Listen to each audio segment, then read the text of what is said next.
Hello నమస్తే. నేను journalist Srinivas. ఈరోజు తెలంగాణ వార్తాపత్రికలో వచ్చిన వార్తలను విశ్లేషణ చేద్దాం. ముందుగా సాక్షి పేపర్ చూద్దాం. అసెంబ్లీ రద్దు కావచ్చు.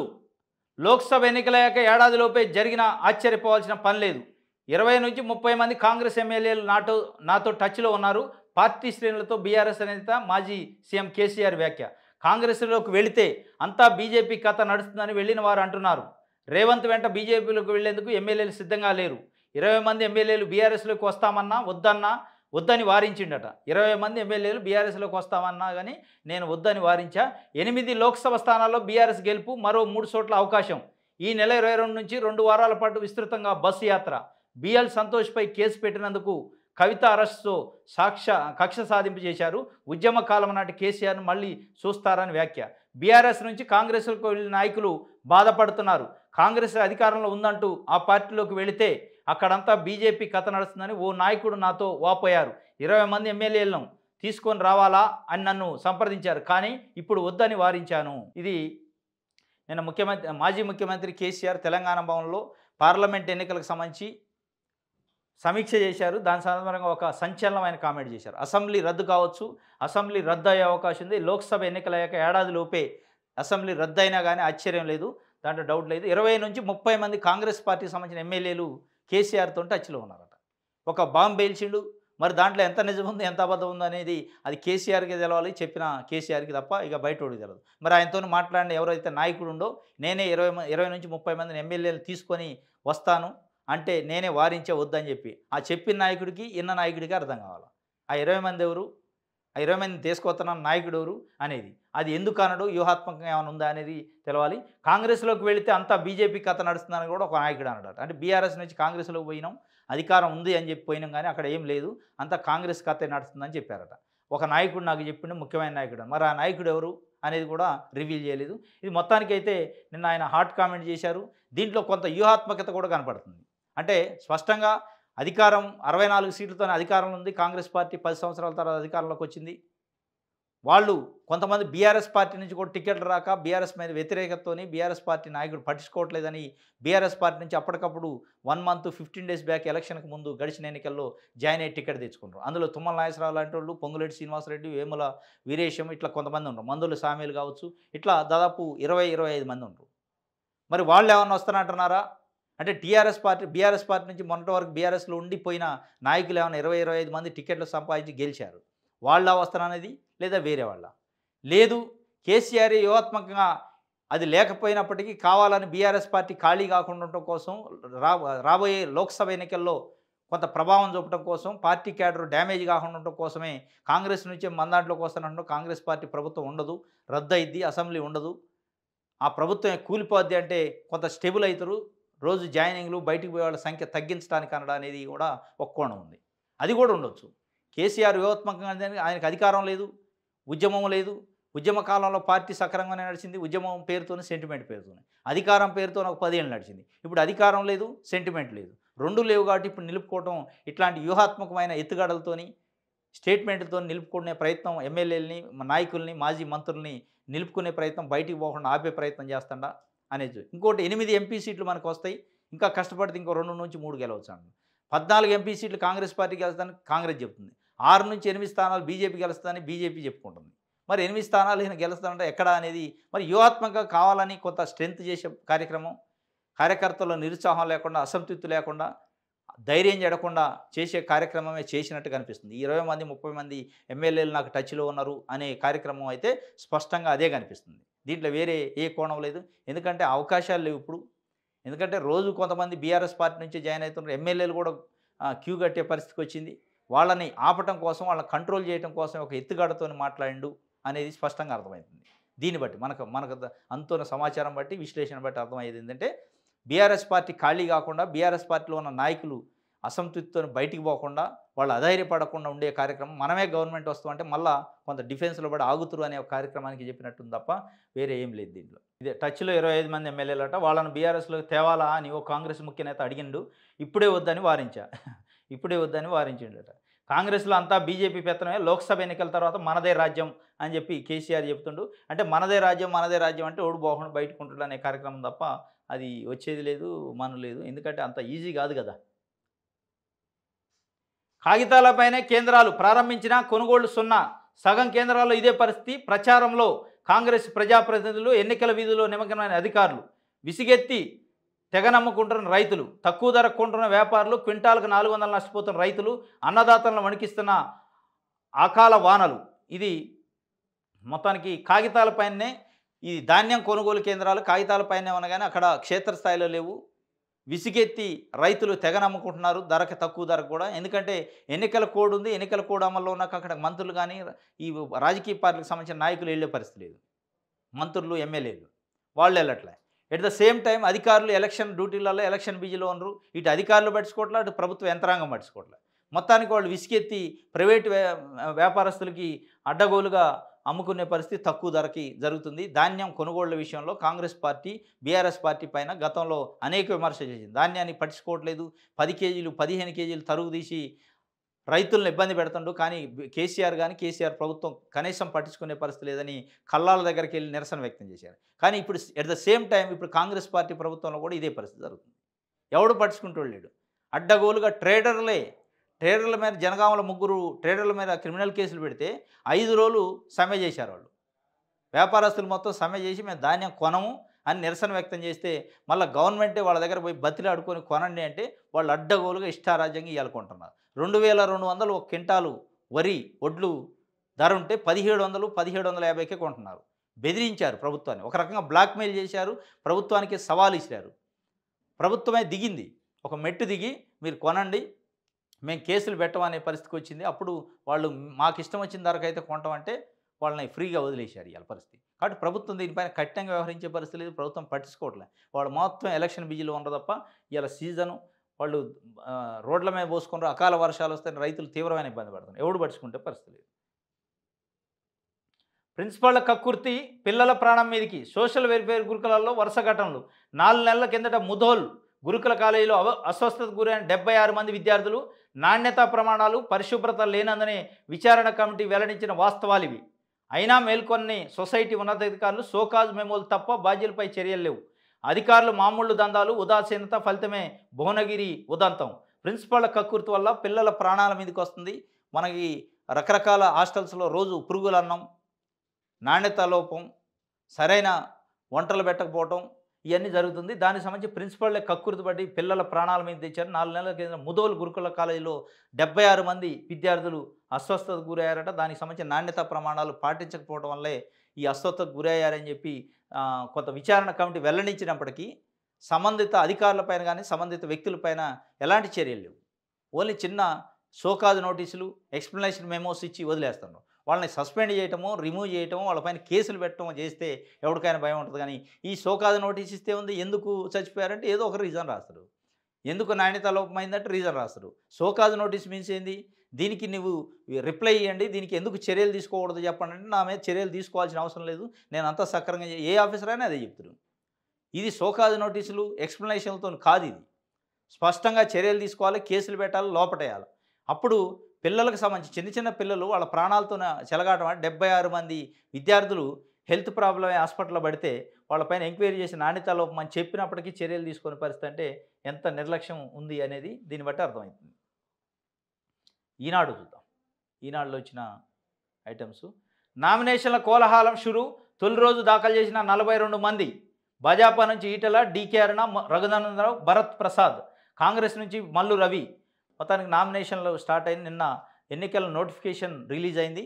నోటిఫికేషన్ రిలీజ్ అయిన వెంటనే నామినేషన్లు వేసే కార్యక్రమం కొంత మంచి రోజులు ఉండటం వల్ల నిన్న కొంతమంది ఈటెల రాజేందర్, డీకే అరుణ, రఘునందనరావు, నాగర్ కర్నూలు నుంచి భరత్ బీజేపీ పార్టీ అభ్యర్థులు 4 వేశారు. మల్లు రవి కాంగ్రెస్ పార్టీ అభ్యర్థి నాగర్ కర్నూలు నుంచి కూడా నామినేషన్ వేసినట్టు. ఇంకా 25th వరకు టైం ఉంది. 25th last date. 25th లోపు మంచి రోజులు ఉండి చూసుకొని ఇంకెక్కువ మంది వేసే అవకాశం ఉంది. కాబట్టి నామినేషన్ల పర్వం షురూ అయిందని చెప్పి ఒక వార్త ఇచ్చారు. నేటి నుంచి రేవంత్ ప్రచార బేరీ. ఉదయం మహబూబ్ నగర్లో వంశీచంద్రెడ్డి నామినేషన్లో పాల్గొన్న సీఎం సాయంత్రం మహబూబాద్లో బహిరంగ సభ. వరుసగా నామినేషన్లు, ప్రచార సభలో హాజరు కానున్న పీసీసీ అధ్యక్షులు. నామినేషన్ల పర్వం మొదలు కావడంతో పీసీసీ అధ్యక్షుడు ముఖ్యమంత్రి రేవంత్ రెడ్డి శుక్రవారం నుంచి జిల్లాల్లో ఎన్నికల ప్రచారానికి శ్రీకారం చుడుతున్నారు. రాష్ట్ర ముఖ్య నేతలంతా ప్రచార సభలో పాల్గొనేలా పార్టీ ప్రణాళికను రూపొందిస్తుంది. వీలును బట్టి జాతీయ స్థాయి నేతలు రాష్ట్రంలో ప్రచారానికి రానున్నారు. తొలుత శుక్రవారం ఉదయం మహబూబ్నగర్లో వంశీచంద్రెడ్డి నామినేషన్కు సీఎం హాజరు కానున్నారు. సాయంత్రం మహబూబాబాద్ బహిరంగ సభలో రేవంత్ పాల్గొంటారు. 20న మెదక్ అభ్యర్థి నీలం మధు నామినేషన్కు హాజరు అవుతారు. సాయంత్రం కర్ణాటకలో ఎన్నికల ప్రచారంలో ప్రసంగిస్తారు. ఈ నెల 21న భువనగిరిలో చామల కిరణ్ కుమార్ రెడ్డి నామినేషన్ కార్యక్రమంలో సీఎం పాల్గొంటారు. 22 ఆదిలాబాద్లో, 23 నాగర్ కర్నూలు, 24 ఉదయం జహీరాబాదు, సాయంత్రం ఇది మొత్తానికి ముఖ్యమంత్రి పిసిసి అధ్యక్షుడు రేవంత్ రెడ్డి నామినేషన్ల కార్యక్రమంలో కూడా కొన్ని కాన్స్టిట్యున్సీలో పాల్గొనే అవకాశం ఉందట. ఈరోజు మహబూబ్నగర్ ఎంపీ అభ్యర్థి వంశీచంద్రెడ్డికి సంబంధించి నామినేషన్లో పాల్గొంటాడట. తర్వాత నీలం మధు మెదక్ కాంగ్రెస్ పార్టీ అభ్యర్థి ఆయన నామినేషన్లో కూడా పాల్గొంటాడట. చామల కిరణ్ కుమార్ రెడ్డి భువనగిరి అభ్యర్థి ఆయనకు సంబంధించిన నామినేషన్లో ఇట్లా కొంతమందిని సెలెక్టివ్గా పెట్టుకున్నట్టుంది. మరి అక్కడ కొంత జోష్ రావాలి అనే ఉద్దేశమా? కొన్ని సీట్ల పైన వాళ్ళకి టెన్షన్ ఉంది. అక్కడ ముఖ్యమంత్రి స్పెషల్ ఫోకస్ పెట్టినట్టు వాళ్ళని గెలిపించే కార్యక్రమం ఏనేనెత్తిన. ఎందుకంటే నీలం మధు విషయంలో కానీ, చామల కిరణ్ కుమార్ రెడ్డి విషయంలో కానీ, వంశీచంద్ర రెడ్డి విషయంలో కానీ ఇట్లాంటి విషయాల్లో ఆయన స్పష్టంగా కొంత వ్యక్తిగతంగా కూడా తీసుకొని వాటిని గెలిపించే బాధ్యతను తీసుకున్నట్టు మనకు అర్థమవుతుంది. దీనికి సంబంధించి ఒక వార్తని ఈనాడు పేపరు ఇచ్చింది. రాష్ట్ర ప్రభుత్వం సహకరించకున్నా అభివృద్ధి చేశాను, అంకిత భావంతో పనిచేశానని భావిస్తేనే నాకు ఓట్లేయండి. ఓటర్లు తలుచుకునే పని నేను ఎప్పుడు చేయలేదు. ఓటర్లు తలదించుకునే పని ఎప్పుడు చేయలేదా? ఓటరు తలదించుకునే పని నేను ఎప్పుడు చేయలేదు. తెలంగాణకి ఈ 10 ఏళ్లలో 10 లక్షల కోట్ల కేంద్ర నిధులు ప్రజలకు నివేదిక విడుదల సందర్భంగా కేంద్ర మంత్రి కిషన్ రెడ్డి వెల్లడించి నిన్న లోయర్ ట్యాంక్ మండ దగ్గర ఒక కార్యక్రమంలో కిషన్ రెడ్డి ప్రజలకు నివేదిక, ప్రజలకు రిపోర్ట్ ఇస్తున్న ఈ 5 సంవత్సరాల్లో, ఈ 10 సంవత్సరాల్లో బీజేపీ ప్రభుత్వంలో తెలంగాణకి ఏ విధమైన కేంద్ర ప్రభుత్వం నుంచి న్యాయం జరిగింది, ఏ విధమైన నిధులు వచ్చినాయని చెప్పి దాన్ని ప్రజలకు తెలియజేసే ప్రయత్నం చేశారు. 10 లక్షల కోట్ల రూపాయల కేంద్రానికి సంబంధించిన నిధులు తెలంగాణకి వచ్చినాయి. రాష్ట్ర ప్రభుత్వం సహకరించకున్నా మేము అభివృద్ధి చేయించి చూసినాం. నేను ప్రజలకు మంచి చేసిన అనుకుంటేనే నాకు ఓటేయండి. ప్రజలు తలదించుకునే పని ఎప్పుడు నేను చేయలేదు, చేయను కూడా. కాబట్టి రాష్ట్ర ప్రభుత్వం సహకరించుకున్నా, అభివృద్ధి చేసిన, అంకిత భావంతో పనిచేసిన, మీకు నేను మంచి చేసిన అనిపిస్తే ఓటేయండి అని కిషన్ రెడ్డి బీజేపీ పార్టీకి సంబంధించిన సికింద్రాబాద్ అభ్యర్థి నిన్న సికింద్రాబాద్ సంబంధించిన కాన్స్టిట్యున్సీ ప్రజలతోని ప్రజలకు నివేదిక ఒక కార్యక్రమం పెట్టి వాళ్ళకి ఏం చేసింది ఈ 10 సంవత్సరాల కేంద్ర ప్రభుత్వం, బీజేపీ ప్రభుత్వం రాష్ట్రానికి ఎన్ని లక్షల కోట్లు నిధులు ఇచ్చింది, వాటిని ఎక్కడెక్కడ వినియోగించారనే విషయాల్ని చెప్పే ప్రయత్నం చేశారు. దానికి సంబంధించిన ఒక బ్రోచర్ను కూడా నిన్న రిలీజ్ చేసిన పరిస్థితి. దానికి సంబంధించిన వార్త ఈనాడు దిశ చూద్దాం.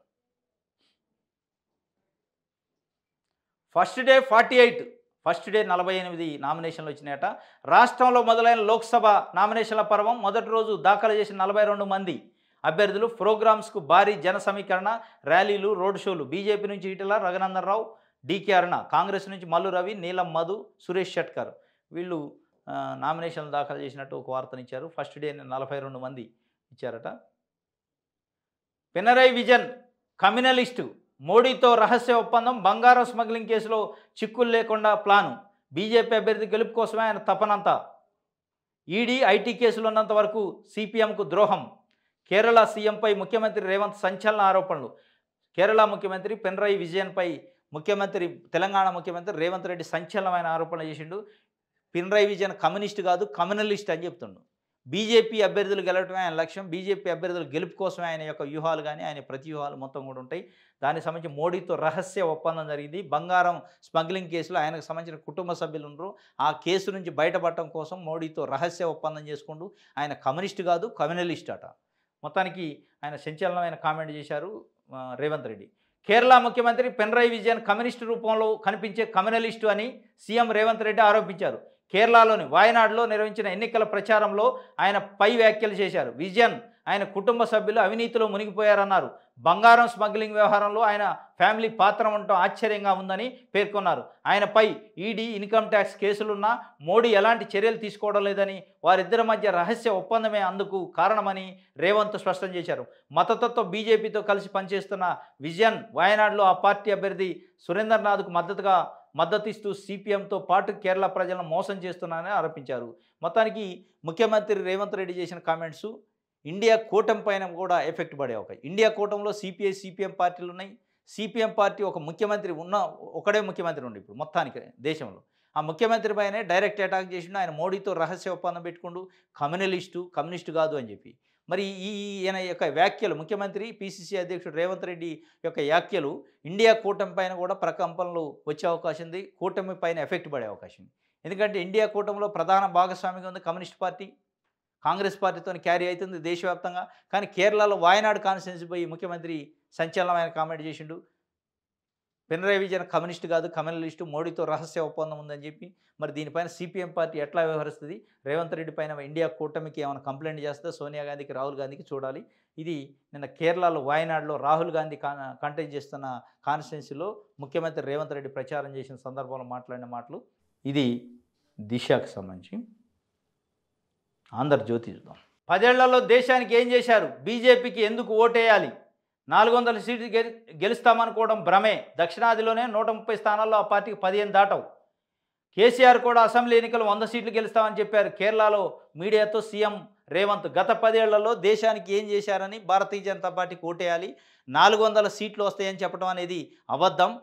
కేసీఆర్ కూడా గడిచిన ఎన్నికల్లో మాకు 100 సీట్లు వస్తాయని బుకాయించిండు, కానీ ఓడిపోయిండు. కాబట్టి అది కూడా వాళ్ళు గెలిచే అవకాశం లేదు, చెప్పుకుంటున్నారు తప్ప అని చెప్పి ఏం చేశారని ప్రజలు ఓట్లు వేయాలి, ఎందుకు వేయాలని చెప్పి ఆయన వాయనాడులో నిన్న కేరళలో జరిగిన ఎన్నికల ప్రచారంలో మాట్లాడినప్పుడు చెప్పిండు.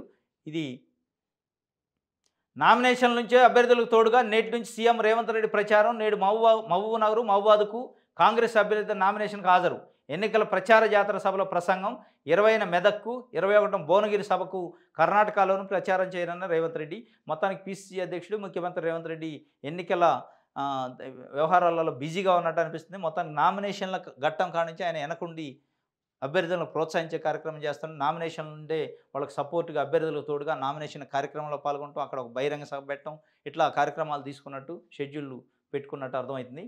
ఇంకోటి, మంత్రి తుమ్మలపై దాడికి కుట్ర. అసెంబ్లీ ఎన్నికల సమయంలోనే పథకం. నేలకొండపల్లి మామిడి తోటలో వ్యూహరచన. ఖమ్మం మార్కెట్ వద్ద స్కెచ్. అమలుకు రెక్కి. పరిస్థితులు అనుకూలించక వెనకడుగు. తాజాగా వెలుగులోకి వచ్చిన కుట్ర కోణం. ఓ మాజీ అధికారి, మరో వైద్యుడి ప్రమేయంపై అనుమానాలు. వ్యవసాయ శాఖ మంత్రి తుమ్మల నాగేశ్వరరావు పైన దాడికి కుట్ర జరిగిందట. గడిచిన ఎన్నికల సమయంలో ఖమ్మం మార్కెట్ యార్డ్లో జరిగిందని చెప్పి, మార్కెట్ ఆ ఏరియాలో. దీనికి ఒక మాజీ అధికారి, ఒక వైద్యుడు కూడా సహకరించాడట. నేలకొండపల్లికి సంబంధించి నేలకొండపల్లి మండలం హెడ్ క్వార్టర్లో ఉన్న మామిడి తోటలో ఆ మాజీ అధికారికి సంబంధించిన మామిడి తోట అది. ఆ తోటలోనే స్కెచ్ చేశారు, కానీ అనుకూలించకపోవడంతోనే డ్రాప్ అయ్యారని చెప్పి, ఇదే మామిడి తోటకు సంబంధించి నేలకొండపల్లిలోని ఒక మామిడి తోటలో ఫోన్ ట్యాపింగ్ కార్యక్రమం చేశారు. ఫోన్లు ట్యాప్ చేయడానికి అక్కడనే కేంద్రంగా పెట్టుకున్నారు. ఖమ్మం జిల్లాకు సంబంధించిన నేతలే అనేది చెప్పి మొన్న ఫోన్ ట్యాపింగ్ దానికి సంబంధించి ఆ కేసులో కూడా ఇదే నేలకొండపల్లిలో మామిడి తోటలో జరిగింది. మరి ఆ ఫోన్ ట్యాపింగ్ బ్యాచ్ ఇదే, వేరే బ్యాచ్ అనేది తెలియదు. కానీ మామిడి తోటలో స్కెచ్ చేశారా దాడి చేయడానికి, అది వికటించింది. దాని తర్వాత వెనక్కి వెళ్ళారు అని చెప్పి ఒక వార్తను వేశారు. మరి ఆ మాజీ అధికారి ఎవరు, ఆ డాక్టర్ ఎవరు, అసలు ఆ మాజీ అధికారి, ఆ డాక్టర్ వెనుకున్న రాజకీయ నేతలు ఎవరు అన్నారా, రాజకీయ పార్టీకి సంబంధించిన ప్రోద్బలం ఏమైనా ఉందా, అప్పుడున్న ప్రభుత్వంలో ఉన్న పెద్దల యొక్క సహకారం ఏమైనా ఉందా అనేది ఇన్వెస్టిగేషన్లో తేలాల్సింది. ఇది ఆంధ్రజ్యోతిలో రాశారు, ఎక్కడ రాయలే. దానికి సంబంధించి ఒక మాజీ అధికారి అట. ఇది ఆంధ్రజ్యోతికి సంబంధించి వెలుగు పేపర్. వీవీప్యాట్ స్లిప్పులు ఓటర్లకు ఇస్తే ఏమవుతుంది? ఓటర్ ప్రైవసీ ఏమైనా దెబ్బతింటదా? ఎన్నికల కమిషన్ ప్రశ్నించి సుప్రీంకోర్టు. స్లిప్పును బయటకు ఇవ్వడం రిస్క్ అన్న ఈసీ. వీవీప్యాట్లోనే చూసుకుంటే బెటర్ అని సూచన. ఎన్నికల పారదర్శకంగా నిర్వహిస్తామని వెల్లడి. ఈవీఎంలపై దాఖలైన పిటిషన్లపై విచారణ. వీవీప్యాట్ స్లిప్పులు ఓటర్లకు ఇస్తే ఏమవుతుంది అంటే ఒక పిటిషన్ వేశారు. వీవీప్యాట్లు మనం ఓటేసిన తర్వాత వీవీప్యాట్లోని స్లిప్ వస్తుంది. మనం ఏ సింబల్కి ఓటేసింది అందులో మనకి కనిపిస్తుంది. దాన్ని కంప్లీట్గా ఓటర్కే ఇచ్చి బయటికి పంపిస్తే ఏంటి అనేది సుప్రీంకోర్టు ప్రశ్నించింది. కానీ దానివల్ల రిస్క్ ఉండే అవకాశం ఉందని ఎన్నికల సంఘం చెప్పింది, ఎన్నికల కమిషన్. వాస్తవంగా ఏమి రిస్క్ ఉంటుంది? ఓటర్కి అనేక రకాల ప్రలోభాలు పెడుతున్నాయి అన్ని రాజకీయ పార్టీలు. పెట్టేటప్పుడు ఓటు వేసి వచ్చిన తర్వాత స్లిప్పు మళ్ళీ ఓటర్కు సంబంధించి ఆ రాజకీయ పార్టీలు సేకరించి వాళ్ళపైన కక్ష కట్టే అవకాశం ఉంటుంది. ఇది కాబట్టి రిస్క్ ఉంటుంది అని చెప్పి ఎలక్షన్ కమిషన్ చెప్పిన పరిస్థితి. వాస్తవంగా రిస్క్ కూడా ఉంటుంది. ఎందుకంటే ఓటర్ స్లిప్లో కంప్లీట్గా మనం ఏ పార్టీకి ఓటేసిందో ఆ సింబల్తో సహా పడుద్ది. దాన్ని తీసుకొచ్చి బయట మనం రివీల్ చేస్తే, బయట చూపించితే ఏ పార్టీకి ఓటేసింది అనేది, ఆ ఓటరు ఏ పార్టీకి ఓటేసింది తెలిసిన తర్వాత మిగతా రాజకీయ పార్టీలు కక్ష కడతాయి, మిగతా రాజకీయ పార్టీలు దాడులు చేసే అవకాశం ఉంటుంది, అనేక గొడవలు జరిగే అవకాశం ఉంటుంది. వాస్తవంగా అది ఓటరు అనేది సీక్రెట్, అది కాన్ఫిడెన్షియల్. ఏ పార్టీకి ఓటేసిందో ఆ ఓటర్కి తప్ప ఎవరికి తెలియదు, థర్డ్ పార్టీకి. కానీ దాని స్లిప్ను వన్స్ బయటికి ఇవ్వడం జరిగితే పబ్లిక్ అయిపోద్ది. పబ్లిక్ అయిపోయిన తర్వాత అనేక లా అండ్ ఆర్డర్ ఇష్యూస్ వస్తాయి, దాడులు జరుగుతాయి, గొడవలు జరుగుతాయి, ఓటర్ల యొక్క భద్రతకి భంగం కలిగే అవకాశం ఉంటుంది. అది వాస్తవంగా తప్పు కూడా, బయటికి ఇవ్వద్దు. బయటికి ఇచ్చటం జరుగుతుంది అంటే మనం ఎవరికి ఓటేసింది సమాజానికి తెలియజేసినట్టు. అది బయటికి తెలియజేయడం జరిగిందంటే రాజకీయ పార్టీలు అంత ఈజీ ఊకోవు.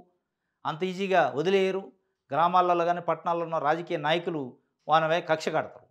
కాబట్టి స్పష్టంగా తెలియజేయటం అనేది ఉండొద్దు. ఏ పార్టీకి ఓటేసిందనేది బహిరంగం కాదు కదా! రహస్య ఓటింగ్ ఇది. రహస్య ఓటింగ్ కాబట్టి బయటికి తెలియజేసే కార్యక్రమం చేయొద్దు. అది సుప్రీంకోర్టులో పిటిషన్ సుప్రీంకోర్టు అడిగిందట. ఎందుకు బయటికి ఇయ్యొద్దని. ఎందుకు బయటికి ఇయ్యొద్దంటే వన్స్ సీక్రెటు రహస్య ఓటింగ్‌ని బయటికి తీస్తే రకరకాల ఇబ్బందులు ఉంటాయి కాబట్టి ఇయ్యటం తప్పు అది. కాకపోతే వాళ్ళకి ఇంకా ఏదన్నా ఉంటే ఇంకా టెక్నాలజీ ఉపయోగించి అక్కడున్న ఎవరైతే ఓటేశారో వాళ్ళకి స్పష్టంగా కనపడేటట్టు వాళ్ళ సెల్‌కి ఏదైనా మెసేజ్ ఇచ్చేటట్టు పెట్టుకున్నా బెటర్ గానీ, బయటికి చూయించడం అనే కార్యక్రమం మొదలుపెడితే గొడవలు మామూలుగా గావు. 10 సీట్లు పక్కా మరో 6పై ఫోకస్. సికింద్రాబాదు, చేవెళ్ల, మల్కాజ్గిరి, మహబూబ్‌నగర్, కరీంనగర్‌లో బీజేపీతో గట్టి పోటీ. మెదక్లో బీఆర్ఎస్‌తో టఫ్ ఫైట్. ఆయా చోట్ల విస్తృత ప్రచారంతో పాటు చేరికల స్పీడప్. నేటి నుంచి 6 రోజుల పాటు నామినేషన్ల ప్రోగ్రామ్స్‌లో సీఎం బిజీ. భారీ ర్యాలీలు, ఎక్కడికక్కడ సభలు. 10 సీట్లు పక్కా అని ఇప్పుడు డిసైడ్ అయ్యారు. మరో 6పై ఫోకస్ పెట్టారట. సెగ్మెంట్లలో కాంగ్రెస్ పరిస్థితిపై సీఎంకు సునీల్ కనుగోలు రిపోర్టు. పోటాపోటీ సీట్లలోనూ గెలుపు కోసం రేవంత్ ప్రత్యేక వ్యూహాలట. 10 సీట్లు పక్కా అని 6 సీట్లు ఫోకస్ పెట్టారట. మొత్తానికి 16 సీట్లకి స్కెచ్ చేసినట్టు 14 గెలుస్తామని వాళ్ళు చెప్తున్నారు. కానీ బీజేపీ పార్టీ కూడా 6 నుంచి 8 గెలుస్తామంటుంది. బీఆర్ఎస్ పార్టీ కూడా నిన్న 8 స్థానాలు మేమే గెలుస్తాం అంటున్నారు. దీంట్లో ఎంతవరకు మరి నిజం? ఎంఐఎం పార్టీకి ఒకటిలాగా సీటు పోతే 16 సీట్లలో 8 బీఆర్ఎస్ గెలుస్తామంటుంది, 8 బీజేపీ గెలుస్తామంటుంది, 14 సీట్లు వీళ్ళు గెలుస్తామంటున్నారు. దీంట్లో ప్రజల నాడి సందర్భంగా కొన్ని విశ్లేషణలు చూస్తే మటుకి 8 స్థానాలు కాంగ్రెస్ పార్టీకి వచ్చే అవకాశం ఉన్నట్టు, 6 స్థానాలు బీజేపీ గెలిచే అవకాశం ఉన్నట్టు, ఇప్పుడున్న పరిస్థితుల్లో బీఆర్ఎస్ ఒక 2 స్థానాలు గెలిచే అవకాశం ఉన్నట్టు కొన్ని సర్వేలు రకరకాల విశ్లేషణ చెప్తున్నాయి. కానీ పొలిటికల్ పార్టీలు అయితే ఎవరికి వాళ్ళు మేమే గెలుస్తాం అని చెప్తున్నారు. మొత్తానికి పోటాపోటీగా కొన్నిసార్లు అయితే బీజేపీతోని కాంగ్రెస్ పార్టీకి టఫ్ ఫైట్ ఉండే అవకాశం ఉన్నట్టు కొన్ని కాన్స్టిట్యున్సీలు ఇచ్చారు. అది సికింద్రాబాదు, చేవెళ్ల, మల్కాజ్గిరి, మహబూబ్‌నగర్, కరీంనగర్లో. ఇక్కడే వాళ్ళు బీజేపీ గెలుస్తామని చెప్తుంది. మరి గెలిచే స్థానాల్లో కాంగ్రెస్ పార్టీ కూడా మాకు పోటీ ప్రధానంగా ఇక్కడే ఉంటుందంటున్నారు. ఇప్పుడు ఈ 5, 6 స్థానాల్లో గెలిచేది ఇక్కడే అని చెప్పి వాళ్ళు అనుకునే పరిస్థితి. ఇదైతే బీజేపీతోని పొత్తట. మెదక్లో బీఆర్ఎస్తోని ఫైట్ ఉంటుంది కాంగ్రెస్ పార్టీకి అని. మరి మెదక్లో బీజేపీ కూడా మేమే ప్రధానమైన పోటీ అని బీజేపీ చెప్తుంది. మొత్తానికైతే 8 స్థానాల్లో కాంగ్రెస్ పార్టీ గెలిచేటట్టు, 6 స్థానాల్లో బీజేపీ గెలిచేటట్టు వాతావరణం ఉన్నట్టు అనిపిస్తుంది. చెరువుల ఆక్రమణలపై తీసుకున్న చర్యలేమిటి? నివేదిక ఇవ్వాలని ప్రభుత్వానికి హైకోర్టు ఆదేశం. రంగారెడ్డి, సంగారెడ్డి జిల్లాలోని చెరువులు, కుంటలు ఆక్రమణ నివారణకు తీసుకున్న చర్యలను నివేదించాలని సంబంధిత అధికారులకు హైకోర్టు నోటీసులు జారీ చేసింది. చెరువులు, కుంటలు ఆక్రమణలకు గురవుతున్నాయంటూ ఓ పత్రికలో వచ్చిన స్టోరీని హైకోర్టు పిల్గా తీసుకుంది. దీన్ని chief justice Alok Aradhe, justice Anil Kumar bench గురువారం విచారించింది. ప్రభుత్వ ప్రధాన కార్యదర్శి, పురపాలక, హోము, నీటిపారుదల, రెవెన్యూ శాఖల ముఖ్య కార్యదర్శులు, జీహెచ్ఎంసీ, హెచ్ఎండిఏ, చెరువుల పరిరక్షణ కమిటీ, హైదరాబాద్, సంగారెడ్డి జిల్లా కలెక్టర్లకు నోటీసులు జారీ చేసింది. విచారణను వాయిదా వేసింది. నాలాల్లో నిర్మాణాలు, చెరువుల్లో విల్లాలు శీర్షికతో ఓ పత్రికలో వచ్చిన స్టోరీని చదివిన జస్టిస్ ఈవి వేణుగోపాల్ ఇటీవల హైకోర్టుకు లేఖ రాశారు. దీన్ని హైకోర్టు పిల్గా సేకరించిందట. ఒక వార్తాపత్రికలో చెరువులలో ఒక శీర్షిక వచ్చింది. ఏంది ఇది? నాలాల్లో నిర్మాణాలు, చెరువుల్లో విల్లాలని వాస్తవం బ్యానర్ ఐటంగా ఇచ్చింది. అదేవిధంగా చెరువుల ఆక్రమణపై చర్య లేదని కూడా ఒక వార్త వచ్చింది. దీన్ని హైకోర్టు సుమోటోగా తీసుకొని సుమోటో పిల్గా పబ్లిక్ ఇంట్రెస్ట్ లిటిగేషన్గా వాళ్ళే ఎవరు కేసు వేయకుండా కూడా హైకోర్టే ఓన్గా టేకప్ చేసి సుమోటోగా దానికి సంబంధించి పురపాలక శాఖ సెక్రటరీకి, home, revenue, irrigation, HMDA, GHMC కమిషనర్లకు నోటీసులు పంపింది. చీఫ్ సెక్రటరీ కూడా నోటీసులు పంపింది. దీనిపైన మీరు ఏం చర్యలు తీసుకుంటారు? చెరువులు కబ్జా అయ్యి చెరువులలో ఇల్లు కడుతుంటే, చెరువులలో అపార్ట్మెంట్లు, విల్లాలు కడుతుంటే కనీసం దాన్ని నిలువరించే ప్రయత్నం, నియంత్రణ చేసే ప్రయత్నం ఎందుకు చేయలేదు? చెరువులు కబ్జా కావటం వల్ల జరిగే నష్టాలు ఏంటి అనే విషయాలపైన మొత్తానికి అయితే ప్రభుత్వంలో ఉన్న కొంతమంది అధికారులకు నోటీసులు పంపింది, వాయిదా ఇచ్చింది. ఇది ఒక రకంగా ఎందుకంటే హైకోర్టు పిల్లుగా సేకరించడం అనేది సెన్సేషన్ ఇష్యూ. ఇట్లాంటి వార్తాపత్రికలో వచ్చిన వార్తని పబ్లిక్ ఇంట్రెస్ట్ లిటిగేషన్గా సుమోటోగా స్వీకరించి హైకోర్టు దానిపైన కేసు చేయటం, దానిపైన అధికారులను హైకోర్టు రమ్మంటం, అధికారుల యొక్క రిప్లై అడగటం, అధికారుల యొక్క కౌంటర్ అడగటం అనేది మొట్టమొదటిసారి ఈ మధ్యకాలంలో జరుగుతున్నది. ఇట్లాంటి విషయాలలో వేరే విషయాల్లో పిల్లు సుమోటోగా సేకరించింది. కానీ చెరువుల కబ్జా పైన, చెరువుల అంశం పైన మొత్తం ప్రభుత్వ యంత్రాంగాన్ని సవాల్ చేస్తూ ప్రభుత్వాన్ని మొత్తానికి కోర్టుకి రప్పించే ప్రయత్నం చేయటం అనేది ఒక రకంగా మొట్టమొదటిసారి ఇది. దీని మీద ఏం జరుగుతుందో చూడాలి. ఇది ఒక వార్తగా ఇచ్చారు. ఓటేసేందుకు ఇక కష్టపడక్కర్లేదు. గుడాలు, అటవీ ప్రాంతాల్లో ఆక్సిలరీ పోలింగ్ కేంద్రాలట. కొత్తగా ఆక్సిలరీ పోలింగ్ కేంద్రాలని పెడుతున్నారు. ఓటేసేందుకు కష్టపడే అవసరం లేదట.